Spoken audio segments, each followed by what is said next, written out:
Hello and welcome to Post, the channel where we discuss all things hockey and all teams. We spent a lot of time over the summer discussing other leagues, logos around the world, arenas. Let's get back to the roots here on this channel, the NHL. Let's talk about something that matters in the hockey world of North America, and that's the Calgary arena situation. There's been so much controversy over the past couple months about this. Jason and I made a video, maybe early March, late February, I think, about this. Things have progressed a lot since then, a lot of negotiating tactics, a lot of complaining on both sides, and I don't know all the details, but I'm going to share with you guys what I do know, and I'm going to share with you what I know, because I think I know a little bit more than you. You've been a little bit out of the loop here. Yeah, I've been busy with things, so. Now, I don't have any Calgary hats. I don't have any Calgary shirts. I apologize. I plan on getting some in the future, but I wore red the best I could. But I do have this, and I felt it was pertinent to the topic because where will Flames Avenue be? Because Exactly.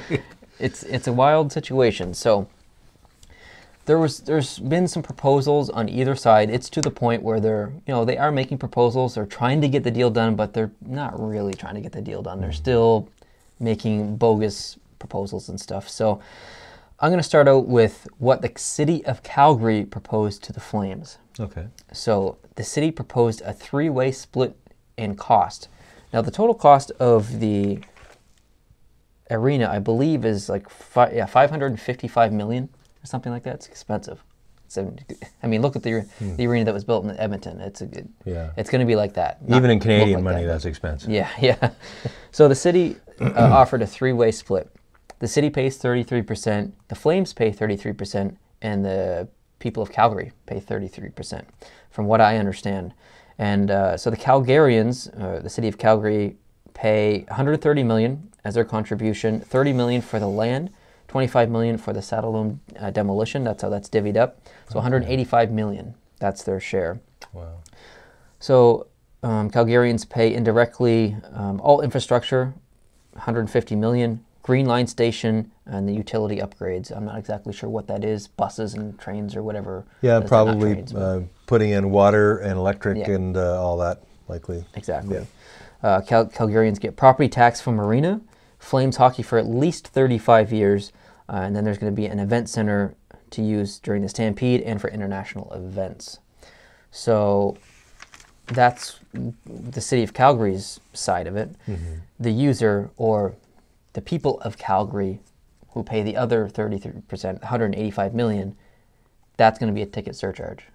Okay, so these are the people who actually go to the game. I said Calgarians before, but that's just how they listed themselves as this. Okay. The city of Calgary was, are Calgarians. Yeah, because, really...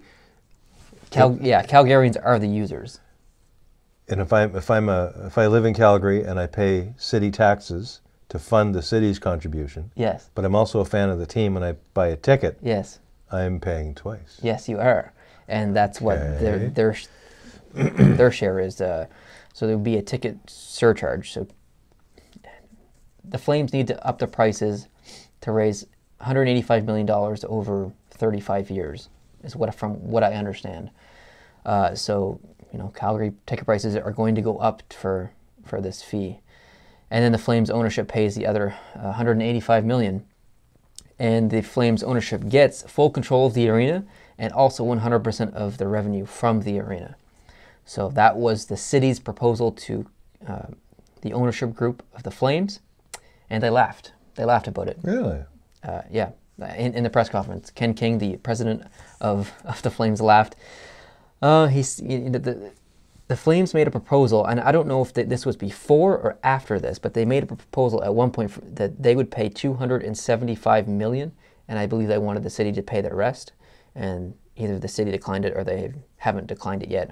Like I said, I don't know if this came before or after the city's proposal, but Ken King just basically laughed in the press conference, and here's why. The city's offer would actually result in the Flames paying the full $555 million in the long run because of the ticket surcharge and the fact that they would have to pay property tax on the arena since they would own it and not the city. So what that means is the user fee goes towards the Flames as the ticket price. So the Flames get that money. So the Flames are paying their share, but they're also kind of paying again because of the user fee. And then they paid property tax on the arena over the next 35 years because they own the arena. And the property tax would equal, I think it's actually more than 185 million throughout the 35 years. So they're actually, it's kind of like a loan from the city, but they're with interest, I guess, in a way. Right.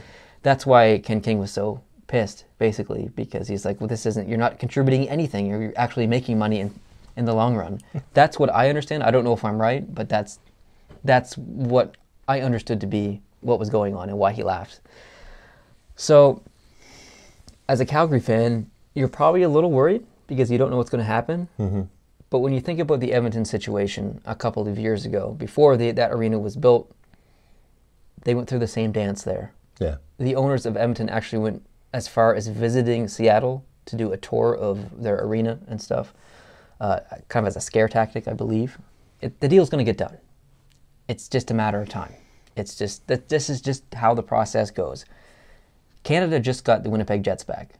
Finally. There is no way that the Calgary Flames are leaving Calgary. It's not going to happen. The Flames are staying in Calgary. It just won't happen. So I don't know what the right decision is as far as the deal to get done. I would like to see the owner of the Calgary Flames contribute some money. More money, than the 275 that they offered the city, which they declined or have yet to decline. But I don't know. If I'm a person living in Calgary who's a fan of the Flames, I don't know if I'm comfortable supporting the team extra so that a new arena gets built, because I'm already supporting the team by buying the tickets, by buying the concessions, and I'm doing my part. You are. Yeah. So I don't really feel like it's fair to ask the fans to contribute more money. It's not really their responsibility. They've been doing their job for the past, I don't know, 35 years or however long Calgary's been in the league. And then you look at Calgary, I don't know the exact population, but we're probably talking in the range of a million, low million area. Probably there are, let's say there's 100,000 diehard hockey fans, and they trade off the seats, and let's say the rink is full every night, because 20% of that 100,000 diehard hockey fans are watching the game live. Probably it's safe to say the majority of people who live in the city of Calgary probably hope the Flames do well, but they don't go to games. They're not invested emotionally in the Calgary Flames, but they're taxpayers, so they're invested financially in everything the city of Calgary decides to do. And I'm trying to put myself in the shoes of a non-hockey fan. Let's pick a sport that I really don't care a lot about. I like a lot of sports, but maybe I don't care about, tennis. Would I want to spend a lot of tax money to fund, the construction of a gigantic tennis stadium for, if it's not my game, I'm probably not in. I understand it for sure. Yeah. But I can understand not being a Flames fan and seeing your money as a taxpayer go towards an arena that you don't care about because you're not going to watch hockey. Yeah. But it's also going to host events like the Stampede. Yeah. And the other international events and stuff. It's going to be a multi-purpose arena. There would be some other benefits to the city. Of course, the Flames are going to be the main tenant. Yeah. But there's going to be other tenants. There's going to be other teams, or it could be other sports. There could be, who knows what's going to happen in the next 35 years. Concerts. There's so much stuff that could happen that the taxpayer could be interested in. Maybe another Olympics. And it's not just about the arena itself. The arena in Edmonton it's a whole ice district, and there's new restaurants, and there's bars, and it's just a whole zone. And that's what Calgary wants to do with the location, with the new arena in Calgary. They want to make a whole complex, a whole little mini city within a city kind of around this area. And from what I understand, they are proposing to build the arena 300 yards from where the Saddle Dome is now, which is great, I guess. But there's a lot of people who kind of want it on the west part of the city. Yeah, because right now it would be in the southeast, I guess, around the Stampede grounds. So. But over there, it's going to be too close to some park or whatever, and I don't Stampede Park, I believe, and there's some issues there. So I'm not exactly sure the whole story. Like I said, I don't know all the facts. I just quickly researched this morning, and I wanted to make a video about it because I know there's people who watch, who live in Calgary and probably know way more than I do. So it's going to be interesting to read their comments down below and read others' comments as well. And That's interesting, but I think the way you do, I think this, we're still in the brinksmanship negotiation phase. They're negotiating in public, probably, trying to stare each other down.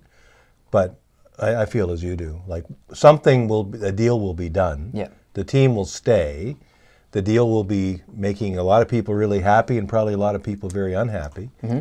But it'll be done, and the team will remain in Calgary. I think that's how I it's have a gonna end up. feeling that either the team is going to end up paying more than 50% and not pay property taxes and have the arena owned by the city, or the team pay less and own the arena but pay property tax. And there's examples of that happening already, like Madison Square Garden in New York is a perfect example. Madison Square Garden does not pay city property taxes in New York.